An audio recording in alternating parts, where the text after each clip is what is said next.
আমি একটা কথা বলছি, একটু ঠান্ডা মাথায় ভেবে দেখবেন। বাংলাদেশে বৃদ্ধাশ্রম আছে না নাই? আছে। যতগুলা বৃদ্ধাশ্রম আছে, এখানে যতগুলা মা বাবা আছে, কাদের মা বাবা?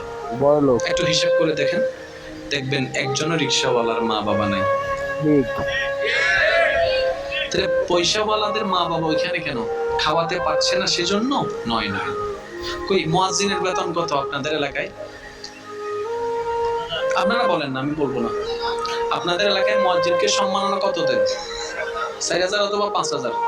এই 2022 সালের মধ্যে যেখানে 50,000 টাকা ইনকাম করে সংসার চালানো যাচ্ছে না, আপনি স্বীকার করেন, আপনি জানেন, সে জায়গায় আপনি কিভাবে 5,000 টাকা দিয়ে একজন মুয়াজ্জিন রাখছেন ভাই? একটু বিবেক খাটায় দেখেন। ঠিক। কিন্তু দেখেন 50,000 টাকা যে ইনকাম করে সে সুদের সাথে আছে, 5,000 টাকা ইনকাম করেনওয়ালা মুয়াজ্জিন তো সুদের সাথে নাই। ঠিক। 50,000 টাকা ইনকাম করেনওয়ালা সিগনেচারকে 2 নম্বর